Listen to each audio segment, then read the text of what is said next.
말씀이 영구한 도성을 찾는 그리스도인인데요.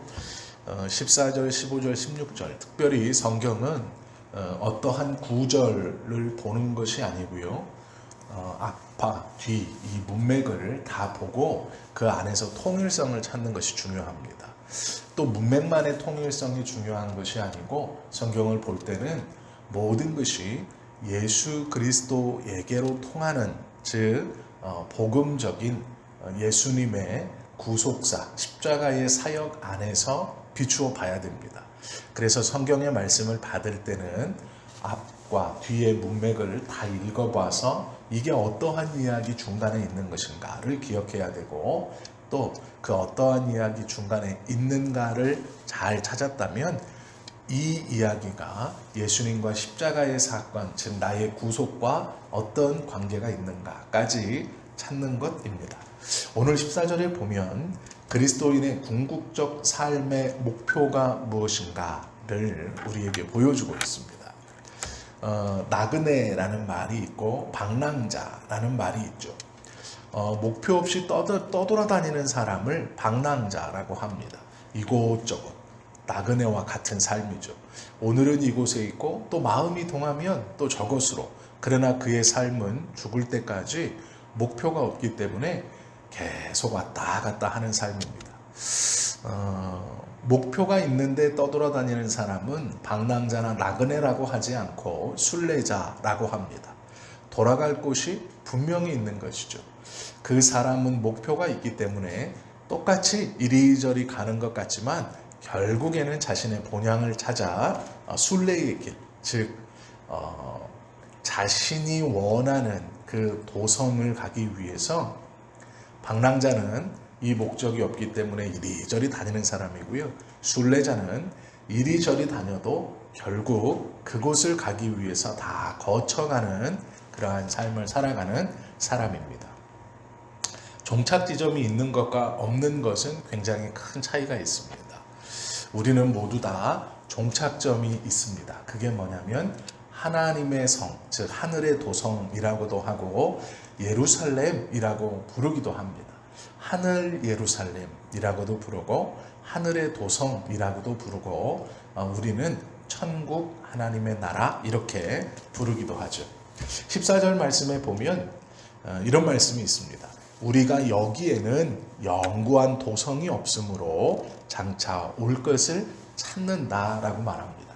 즉 우리의 삶이 이 땅에서 어떠한 목표점이 있는 게 아니라 없고 장차 올 하나님의 나라가 우리의 목표점이기 때문에 그 나라를 찾아간다. 즉 우리의 삶을 순례자에 비유하고 있는 것이죠. 이 말씀의 대표적인 말씀을 보면 아브라함이 히브리서 11장 10절에 보면 아브라함에 대해서 이야기해 놓은 장입니다. 믿음장이라고 부르는 건데요. 히브리서 11장 10절에 보면 아브라함에 대해서 이렇게 말씀하고 있습니다. 이는 그가 하나님이 계획하시고 지으실 터가 있는 성을 바랐습니다. 아브라함의 마음속에는 하나님이 지으시고 경영하시는 성, 즉 하나님의 나라의 도성을 마음에 품고 있었어요. 마음에 품고 있던 이 아브라함이 이렇게 행동하며 살았습니다. 그가 9절이에요. 믿음으로 그가 이방의 땅에 있는 것 같이 약속의 땅에 거류하여 동일한 약속을 유업으로 함께 받은 이상 및 야곱과 더불어 어디에 거했대요? 장막에 거하였다. 이렇게 말하고 있어요. 아브라함은 거부입니다. 부자예요. 재산도 많았습니다. 그러면 성은 지을 수 없을지 몰라도 아주 좋은 집은 충분히 짓고 그 안에 자신이 보호하고 싶은 것들을 집어넣고 또 자신의 많은 재산들을 그 안에 잘 집어넣어서 보호할 수 있습니다. 충분히 그러한 능력이 됩니다. 그리고 아브라함이 거한 곳은 약속의 땅이에요. 하나님께서 주겠다 하신 땅입니다. 그러면 그 땅에서 심히 많은 재물, 거부라고 불렀던 이 돈을 가지고 튼튼한 집을 지을 수 있습니다. 약속의 땅이고 또 나에게 재산이 많으니 튼튼한 집을 지어서 내가 잘 지키고 운영하겠다 이렇게 생각하고 집을 지을 수 있어요. 그런데 성경에서는 아브라함이 그 많은 돈을 가지고도 장막에서 거했다. 즉 이리저리 옮겨 다닐 수 있는 텐트에서 거했다. 누군가 침입해서 나의 것을 탁 가져갈 기회가 튼튼한 집보다 많은 그 방비하기 좀 허술한 장막에서 거했다 이렇게 말해요. 그런데 아브라함만 그렇게 한 것이 아니라 이삭과 야곱도 그리했다 이렇게 말해요. 왜 그러느냐? 그러면 이 거부인 아브라함이 자신을 지켜줄 튼튼한 집을 짓고 그곳에서 좀 편안하고 화려하게 남부럽지 않게 살 수 있음에도 왜 집과는 반대되는 불편한 장막에 거했을까? 한마디로 뭐라 그러냐면 하나님이 지키시고 세우실 하나님의 도성을 마음에 품고 있었기 때문이다 이렇게 설명해 줘요. 그런데 제일 앞에 붙어있는 단어가 믿음으로라는 것입니다. 즉 믿음으로 하나님의 도성을 바랬기 때문에 이 땅에서의 안전함과 튼튼함, 화려함과 호화로움은 개의치 않은 거예요. 돈이 많아도 그렇게 하지 않은 것이죠. 하나님이 경영하시고 지으실 터가 있는 성을 바랬기 때문이에요. 우리가 집은 꼭 필요합니다. 그러나 집이라는 것은 집에 기능이 있어요. 너무 호화롭게 그 기능을 초월하거나 그 목적을 초월해서 과시하기 위해서 이 땅에 내가 영원히 살 것처럼 그렇게 할 필요는 없다라는 것이죠. 히브리서 11장에 열거한 믿음의 사람들은 하나같이 이 사람들이 다 믿음으로 말미암아 증거를 받았나니 이렇게 말씀해 주고 있어요. 지금 이 땅에서의 영광스러운 삶보다 놀라운 부활과 영원한 생명을 위해서 그것들을 하나하나 바쳤다 이렇게 말하는 것이죠. 우리의 삶도 마찬가지입니다. 이 땅에서의 삶의 어떠한 영광에 모든 것이 다 끝나는 것이 아니라 영원한 하나님의 나라의 도성이 우리에게도 있다.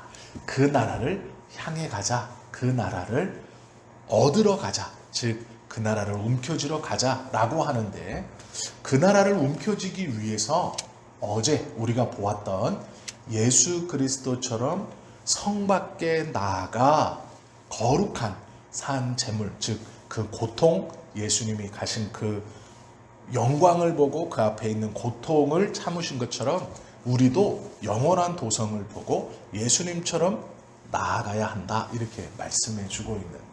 그래서 어제의 말씀과 연결이 되는 것이죠. 그리고 오늘 이 말씀에 보면 장차라는 말이 있어요. 앞으로라는 뜻인데 이 앞으로는 두 가지 의미가 있습니다. 하나는 우리의 육신의 생명이 끝나는 그날이에요. 우리의 육신의 생명이 노화가 되거나 나이가 들거나 병이 들어서 끝나는 그날이 첫 번째고 두 번째는 예수님께서 오시는 날입니다. 우리에게 종말이란 두 가지 의미가 있어요. 개인적 종말로 오는 우리의 육신의 죽음과 우주적 종말로 오는 예수님의 재림이에요. 이 장차라는 말은 두 가지를 다 포함하는 말입니다. 15절에 보세요. 그러므로 우리는 이 마지막 때에 올 것을 찾아요. 찾는 이유로 어떻게 해야 되느냐? 하나는 우리가 예수로 말미암아 항상 찬미의 제사를 드리자 이렇게 말해요. 제사라는 것은요, 구약시대에 우리가 어제 보았던 것처럼 제단에 제물을 드리는 걸 제사라 그래요. 우리도 이제 제사 문화권이죠. 한국도. 그래서 제사가 무엇인지 다 알아요. 그런데 또 제사를 드리세요. 이게 이 신약에서는 약간 좀 어려운 말이에요. 왜 그러냐면 당연한 것이라고 생각하지만 예수님으로 말미암아 하나님께 드려지는 모든 제사는 다 끝났습니다. 왜 그러냐면 구약의 짐승으로 매번 드리던 그 제사를 예수님께서 십자가에서 단번에 자기 자신을 온전히 대속으로 드리심으로 모든 제사를 끝났어요. 12명의 제자들을 포함한 모든 제자들은 그 제사가 끝났다고 가르쳤습니다. 예수님을 통해서 그것이 끝났다라고 가르쳤어요. 예수님을 믿지 않는, 하나님을 믿지 않는 주변의 이방의 국가들은 여전히 제사를 드렸습니다. 여전히 제물을 드리고 심지어는 어린아이들, 자신의 자녀들을 불 가운데로, 물 가운데로 그 제사 제단에 올려놓기도 했어요. 그런데 그것이 끝났다고 저들과 하나님을 믿는 우리가 구별된다라고 가르쳤던 이 믿음의 사람들이, 예수님의 제자들이 찬미의 제사를 다시 드리자 이렇게 말하고 있어요. 제사를 드리자. 이 말은 하나님께 드리는데, 하나님께 드리는 것이 제사인데 어떠한 제물이 아니라 찬미라는 거예요. 즉 입술의 열매로 드린다, 이 말이거든요. 15절 말씀에 보면 이는 그 이름을 증거하는 입술의 열매가 찬미다 이렇게 설명하고 있어요. 즉 우리가 찬송가를 부르거나 복음성가를 부르거나 CCM을 부르는 것만이 아니에요. 제가 방금 이렇게 여기를 나오면서 어버이 은혜를 불렀어요. 왜 그랬냐면 이거를 읽고 내가 기쁨으로 오늘 부를 수 있는 노래가 무엇일까라고 잠시 생각했는데 입에서 저도 모르게 어버이 은혜가 나왔어요. 왜냐? 어제 저희 어머님과 통화를 했기 때문에 기억이 난 거예요. 유행 가사를 불러도 상관이 없어요. 입술의 열매라는 건 뭐냐면 하나님이 주시는 기쁨을 마음껏 누리는 것이 입술의 열매예요. 물론 직접적으로 하나님을 찬양하는 것도 입술의 열매입니다. 그러나 주님이 주시는 평안함과 은혜를 누리고 그것을 고백하는 것, 이것이 찬미예요. 즉 우리가 찬송을 부르는 것과 함께 우리의 마음속에서 하나님의 뜻을 기억하고 또 주님이 나에게 주시는 기쁨을 입술로 고백하고 마음으로 흥얼대는 모든 것이 찬미입니다. 이것이 하나님께 드릴 제사다 이렇게 말하는 거예요. 즉 찬미의 제사를 드리자라는 것은 꼭 찬송만이 아니에요. 우리의 마음으로 하나님을 인정하는 것, 우리의 입술로 하나님의 은혜를 고백하는 것, 또 그것뿐만이 아니에요. 하나님이 주시는 기쁨과 평안함과 감사로 자신의 입술로 고백하는 모든 것이 그 단어와 문장에 상관없이 다 하나님께 영광을 돌릴 수 있는 것입니다. 이것이 찬미예요. 이것을 항상 드리자 이렇게 말해요. 두 번째 16절에 보면 하나님의 도성을 앙망하며 꿈꾸며 살아가는 사람들이 해야 하는 첫 번째는 찬미의 제사를 드리는 것. 두 번째는 보다 실질적입니다. 첫 번째 것이 나 혼자 하는 것이라면 두 번째 것은 다른 사람이 함께 있는 거예요. 그게 뭐냐면 오직 선을 행함과 서로 나누어 주기를 잊지 말라. 이 같은 제사는 하나님이 기뻐하신다. 즉 영원한 도성을 품고 사는 우리들이 두 가지를 해야 되는데 하나는 나 혼자 할 수 있는 것, 하나님이 주신 기쁨을 누리는 것, 감사하는 것, 그 하나님을 고백하는 것, 직접적으로 하나님의 이름을 찬송하는 것, 이 모든 것이고 또 하나는 이웃들에게 선을 베풀고 나누는 것, 이것 또한 제사다. 즉 하나님께 드림이 된다라고 말씀하고 있는 것이죠. 어떠한 것이냐? 기뻐하시는 제사다 이렇게 말해요. 하나님이 그냥 맹맹하게 있으시는 것이 아니라 그 섬김을 기쁘게 제사로, 즉 기쁘게 받으신다 말씀하고 있죠. 하나님이 우리에게 어떠한 은혜를 주시는 것은 우리의 믿음의 형제들에게, 우리의 이웃들에게 그것을 나누고 함께 하라고 주시는 거예요. 나 혼자 누리고 움켜쥐고 내 것이 어떻고가 아니에요. 하나님이 주신 이유는 우리의 마음속에 구원으로 인하여 넘쳐나는 기쁨과 또 그 구원 때문에 누리고 있는 삶 속에서 다른 사람에게 나눌 수 있는 은혜가 함께 있을 때 이 두 가지의 하나님의 도성을 꿈꾸는 사람들의 이 두 가지의 삶의 모습의 무엇인가를 우리에게 히브리서 13장은 말씀해 주고 있죠. 오늘 하루 이 두 가지를 잘 실천하세요. 하나님이 주시는 평안함, 기쁨을 누리면서 하나님을 노래해도 좋고 또 그 기쁨을 다른 어떠한 것으로 흥얼거려도 좋고 그것이 어떠한 것이든 상관없어요. 이 기쁨을 주님이 주셨다라는 것을 기억하면 되는 거예요.